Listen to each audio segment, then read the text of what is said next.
Good day, I'm Dr. Rin Yusof.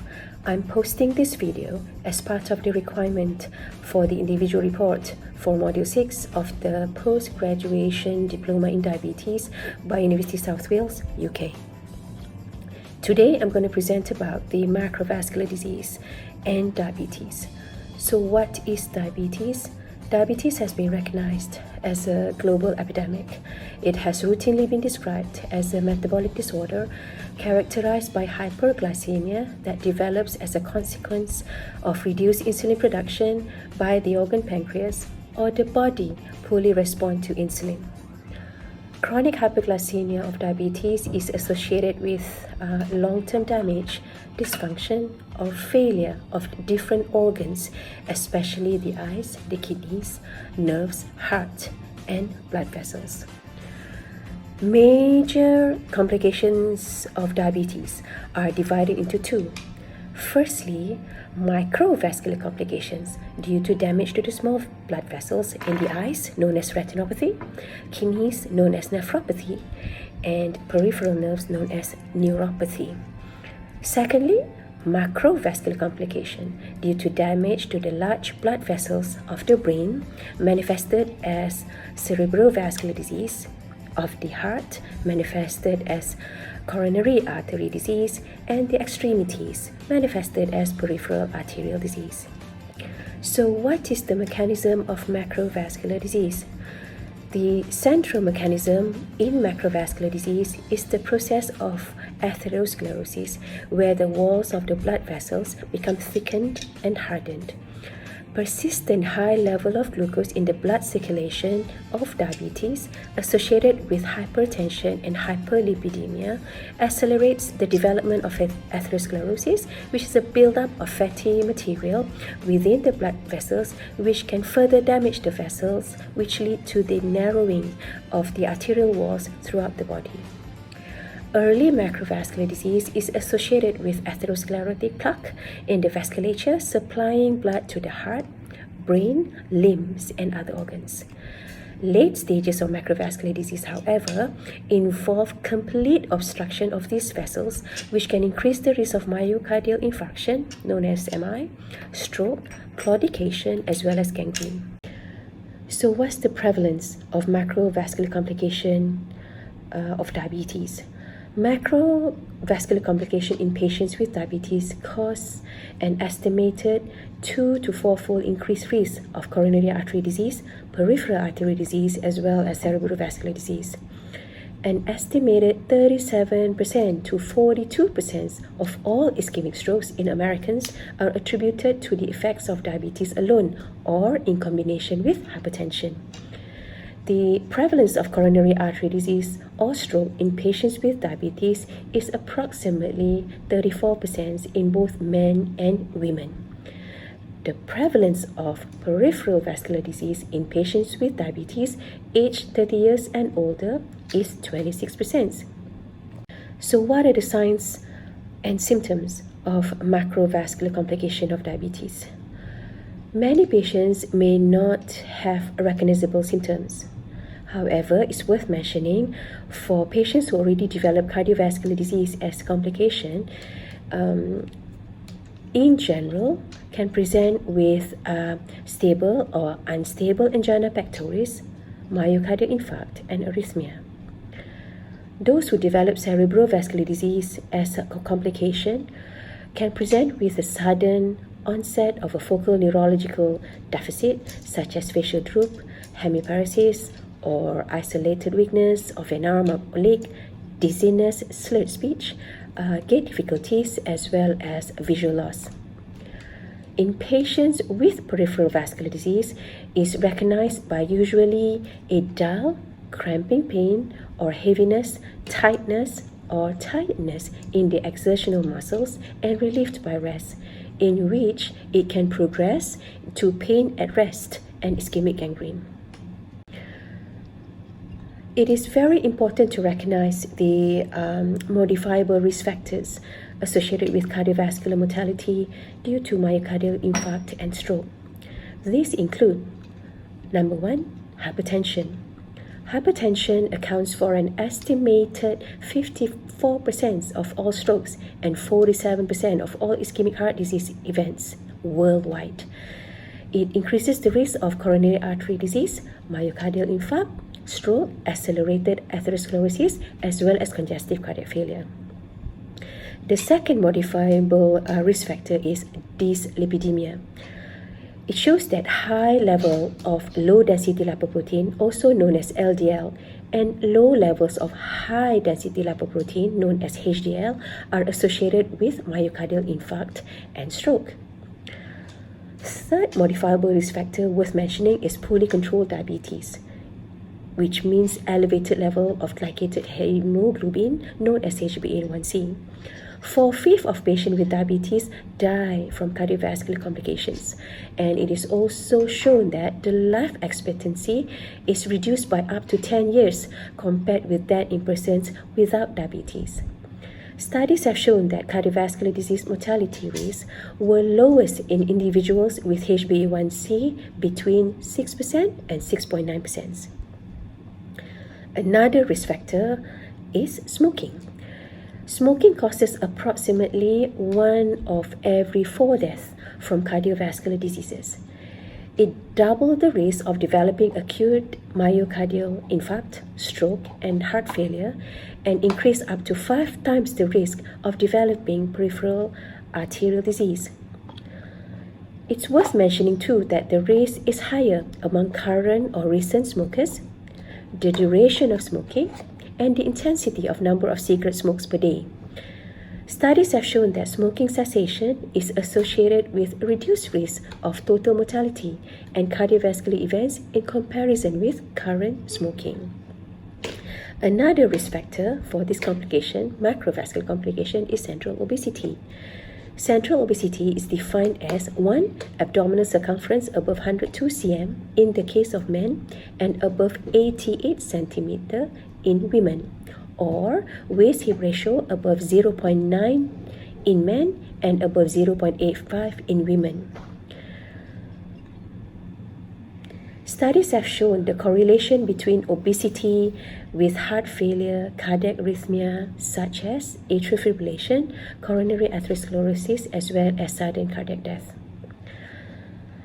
Last but not least, the modifiable risk factor of macrovascular complication in diabetes is lacking of physical activities. By identifying the modifiable risk factor for macrovascular disease in diabetes, it helps us to strategize ways to prevent and manage macrovascular disease in diabetes accordingly. Firstly, hypertension. Previous trials have shown that by reducing systolic blood pressure by 10 to 12 mm mercury reduction and a 5 to 6 mm mercury in diastolic pressure results in 38% reduction in risk of stroke and a 16% reduction in risk of coronary artery disease. So how do we manage hypertension? Hypertension can be managed in 2 ways: non-pharmacological approach and pharmacological approach. Through non-pharmacological approach include diet. DASH diet is preferred, in which it consists of low in total and saturated fat, red meat, sugar, sugary drinks, and refined carbohydrates, but it is rich in fruits, vegetable, whole grains, low-fat dairy products, in which in hypertensive adults, DASH diet has been shown to decrease systolic blood pressure by 11 mm mercury. The other thing that can be done is recommending reduced salt intake. By reducing the daily sodium intake by about 1 gram per day will decrease systolic blood pressure by 4 to 5 mm mercury. Weight loss is also recommended, in which each kilogram of weight loss brings in on a reduction of 1 mm mercury in systolic blood pressure.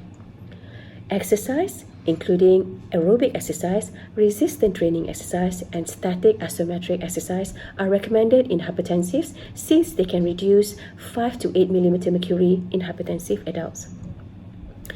Alcohol intake It's also recommended to be reduced by 50% from previous 6 units because it has been shown to reduce 5.5/4.0 millimeter mercury in systolic and diastolic blood pressure.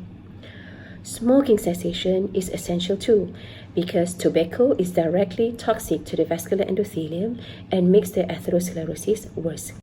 Dyslipidemia, high levels of low-density lipoprotein (LDL) and low levels of high-density lipoprotein (HDL) are associated with myocardial infarction and stroke. So how do we manage hyperlipidemia? According to NICE guidelines, it is recommended to start statins for lipid modification as primary prevention of cardiovascular disease in patients with 10% or more 10-year risk of developing cardiovascular disease. In type 2 diabetes, the target lipid levels are LDL less than 2.6 millimole per liter, TG less than 1.7 millimole per liter, and HDL cholesterol of more than 1.15 millimole per liter. All aimed to be achieved through intensive lifestyle modification, such as increasing physical activity, weight loss, implementing dietary patterns such as DASH diet or Mediterranean diet, which involves reducing saturated fats and trans fat intake, increasing intake of dietary N3 fatty acid, viscous fiber, and plants like stenol and sterols, as well as adding on moderate or high intensity statin accordingly, based on the presence of atherosclerotic cardiovascular disease or a 10-year atherosclerotic cardiovascular disease risk. When to initiate statin in type 1 diabetic patients is quite challenging. According to NICE guidelines, statin, atorvastatin 20 milligram, should be initiated in treatment for the primary prevention of cardiovascular disease in all adults with type 1 diabetes who are older than 40 years of age, patients who have had diabetes for more than 10 years, or who have established nephropathy or other cardiovascular risk factors. Poorly controlled diabetes or elevated levels of HbA1c. 4/5 of patients with diabetes die from cardiovascular complication.